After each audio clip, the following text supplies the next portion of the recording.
Okay, so for those of you who've heard of Freedom Calendar, but you don't know who the brains and brawn are behind it, that's Max. And he doesn't get paid for that.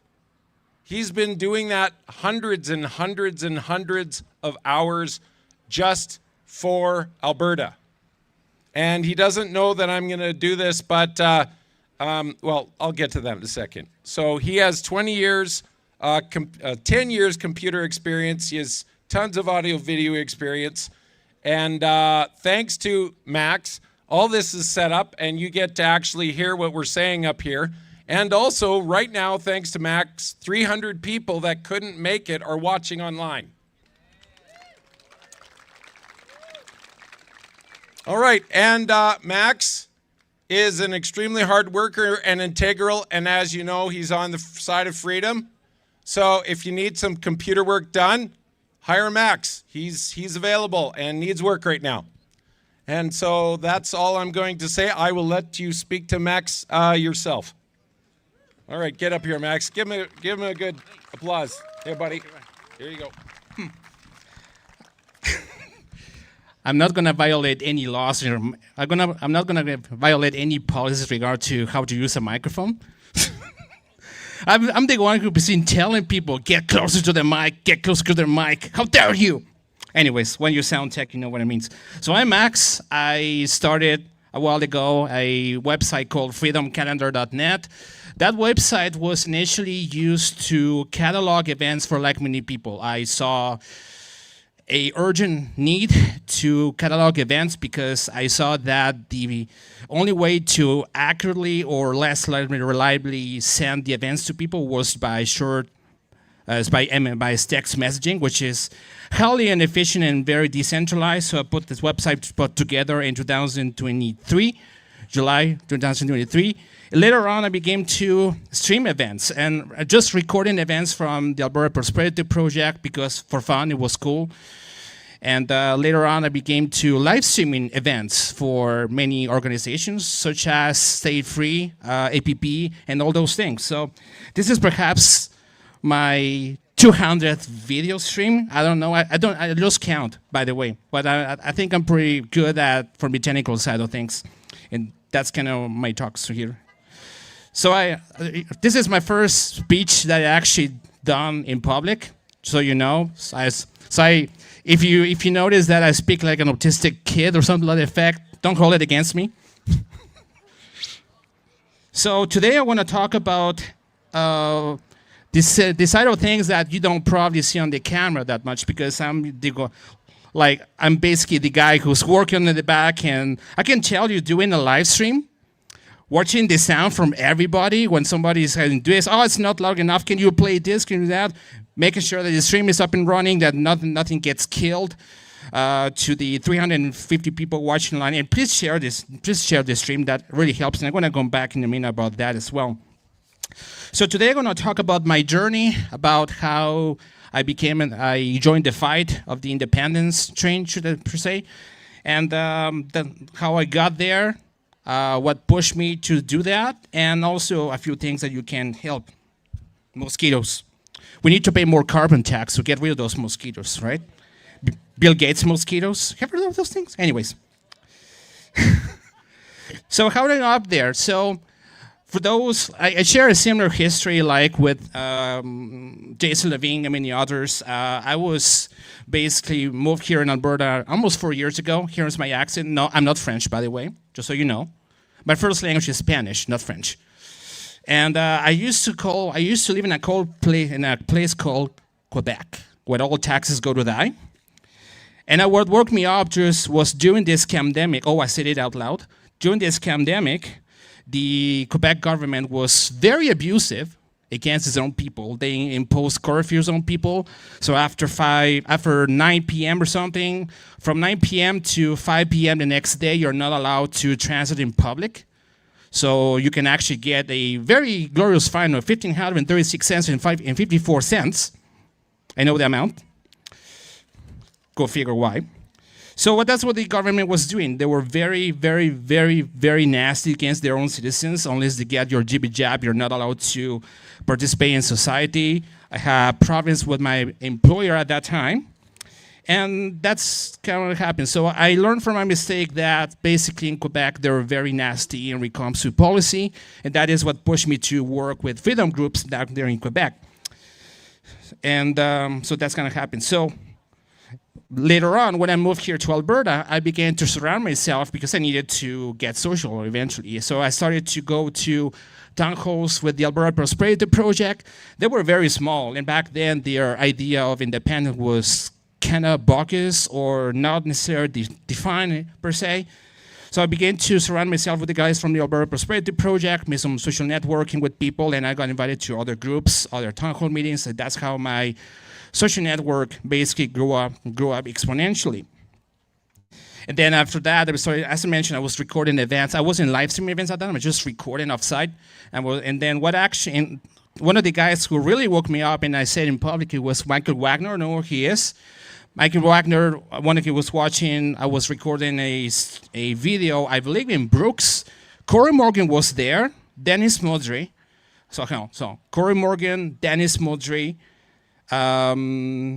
Michael Wagner was there. So he is one of the guys who actually convinced me that there's no way for Alberta to stay in Canada.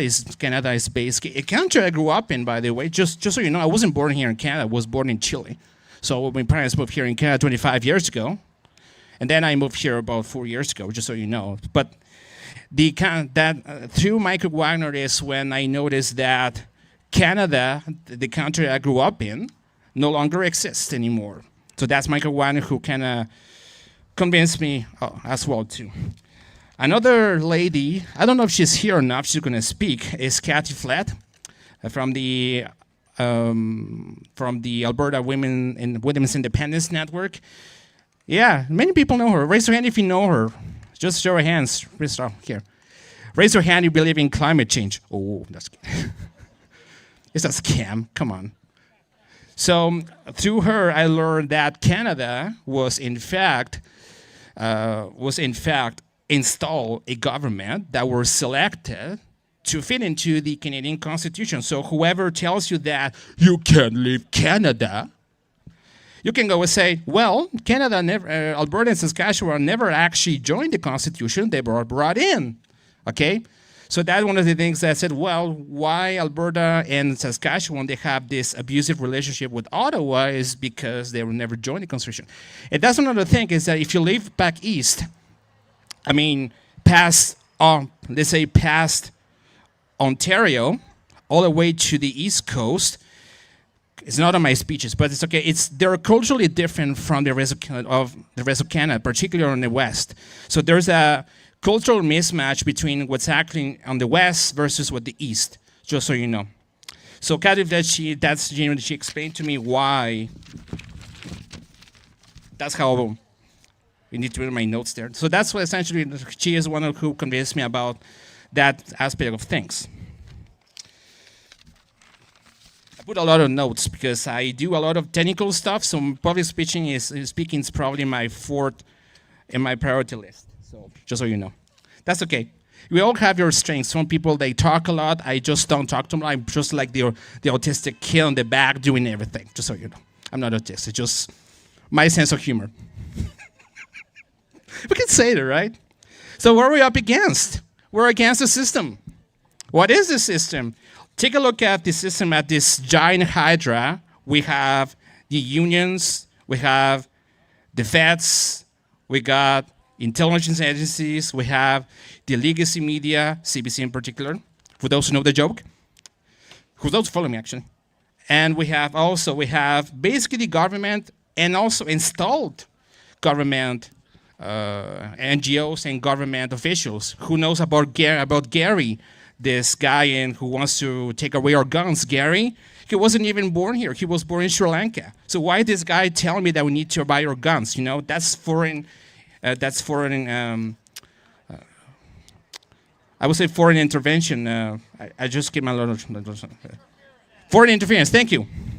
Awesome. So that's what you're up against, the system. We're up against censorship. I have right now, in this real time, 350 people watching online.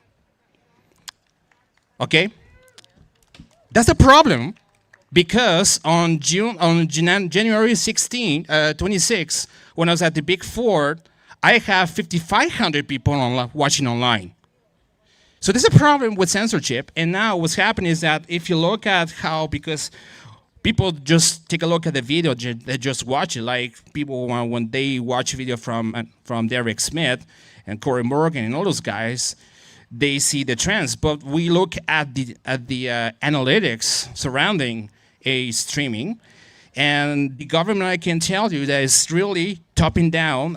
After you pass a certain threshold, the video doesn't get pushed to the algorithm. In fact, I said that I have 1,500 people watching at the Big Four in Calgary just recently, in January. I can tell you that ever since Bill C-9 was tabled at the House of Commons, Freedom Canada lost about 80% of the viewership. So, for all the people out there who say that it's just watching a video, just think that like the time it takes to put the environment, the amount of work it takes to put everything together. Like today, I just got here, was about 7 in the morning to put everything together.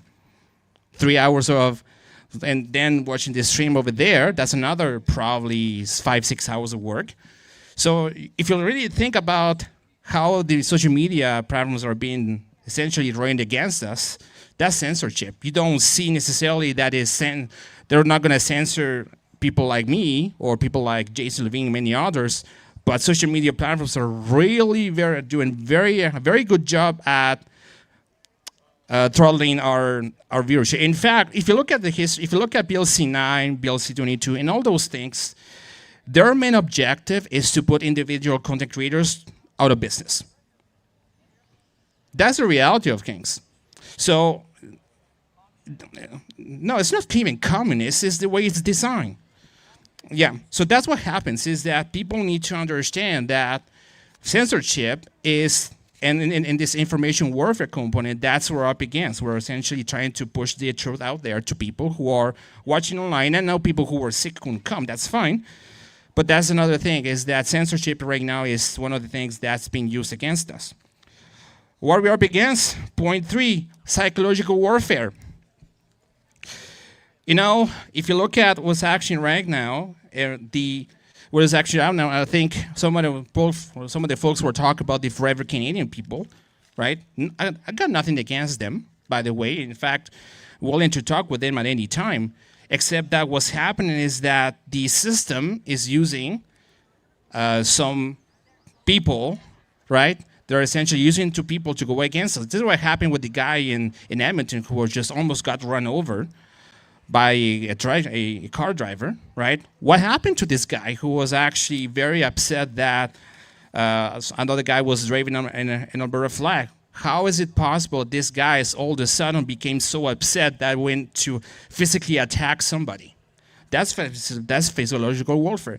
And you also have to understand that in their minds, they're in a bubble as well. All they hear is Daniel Smith bad, Orangeman bad, Separatist bad, and all those things on repeat over and over and over as a broken record. So when they see somebody with an Alberta flag, their brains just misfire. So that's psychological warfare. That is, in fact, because they've been brainwashing. That's a synonym of brainwashing. And also another component, a national attack vector, is financial warfare. I want to ask you this question. Raise your hand if you know somebody who has lost their job because of their stance on independence. People can see on the picture, they probably have like 30% of people who know somebody who has lost their job because of Alberta independence, right? In fact, I will say that I lost my job in 2024 in my previous work because I said that transgenderism is demonic and satanic and a mental disease. And the company issued a company policy 2 weeks later, and they got me fired, just so you know. That's another attack vector. So financial warfare is another attack vector. There are some people who literally told me that they could not attend to a state-free meeting, or they could not canvass because they fear that their employer will retaliate against them. That's a fact. So what do we do about it? Well, is to help each other out. Thanks a bunch. We hear ya. Open with the track over there. So what you can do to help people to advance their cause, help people out. If you know somebody who is struggling, and I want you to, we are proud about 200 people here on site, on premises here.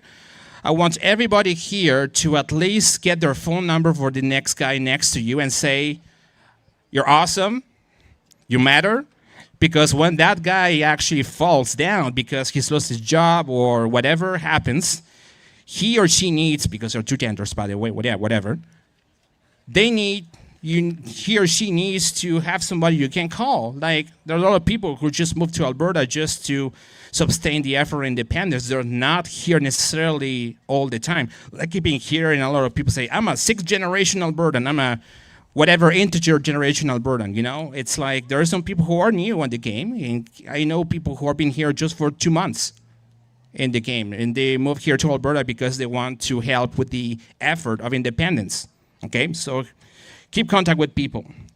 Another way to help other people to sustain the cost is to engage with TPAs. We have Corey Morgan, we have Jason Levine, and many others. Engage and volunteer with them. Contribute financially. I'm not a TPA, and I don't plan to be a TPA anymore, but those guys, they need help and support to continue their efforts, right? Which is very interesting and very important, because what's happening right now is that back in the days, all the work was done through APP, but it was done through APP, but now we have many TPAs doing each one of the level work. So we have Jason, who's doing, Corey Morgan, who's doing only on science, by the way. Somebody else is doing other things, so keep helping them as well. Engage in the conversation. I live in Edmonton, a very left-leaning city, right? We call it Edmonton or something. I like Edmonton, just so you know. I like the city.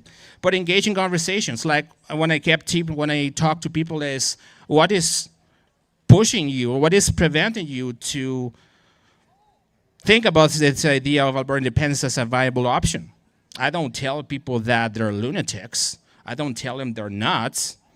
I just talk with them in general, and they all say, like, they have the same struggles that they worry about climate change, they worry about energy, this. They have just a different approach. But if you ask these questions, and you can basically turn your argument and present your arguments instead of telling them what to do, because that's our instinctive way of doing things, that helps things a little faster. And I personally converted people who are very on the forever Canadian side of things, right?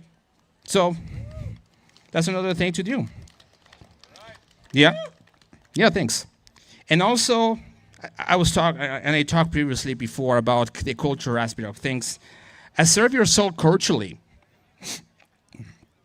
If you go to Quebec or anywhere else in Canada, like I was in BC the other day, right? What do you see in BC? Well, you see a whole bunch of Canadian flags everywhere. There are not many British Columbia flags down there in BC, right? If you've ever been there, especially past Kamloops. If you go to Quebec, if you go to Ontario, you see Canadian flags everywhere. If you go to Saskatchewan, I only saw the Saskatchewan flag when I was staying there, probably in 3 buildings. One is the legislature, one is the City Hall in Regina, and another one somewhere in between. In Alberta, we have to show up those Albertan beautiful flags, by the way. But if you go to Quebec, their fleur-de-lis over there, their provincial flag, it's everywhere. You almost don't see a Canadian flag in Quebec, where I was living at, right? So you need to show up and put your flags everywhere, assert dominance into that aspect, because that's how you show presence. Wear your sign. You ask Corey and bring your signs. That helps, but that is definitely something that you need to do pretty much right now. And wear all those Alberta flags. Like right now, I'm just happening to have, I was given this, the West was out. Wear those things. Like I'm in this city, so I can push around people this or not, but that's raise awareness, that shows presence. In other places in Canada, they only have the Canadian flag. Why don't you just in Alberta? Alberta and Canada are culturally different from the rest of the country. And if you live outside Alberta for a long time and you travel a lot, you noticed how Alberta is actually different, significantly different from Canada, don't you think? Yes. So to conclude, it's a binary sequence here. If you're successful, we're going to have the most prosperous country on earth under the supremacy of God. If we fail, we're going to have Quebec 2.0, which is basically institutionalized corruption, sexual immorality, promiscuity, broken families, demonic LGBTQ, whatever, influence, and godliness. And I can tell you right off the bat, that's actually what's happening in Canada, and in Canada, but specifically Quebec. It's not a place you want to live there. Thanks a bunch.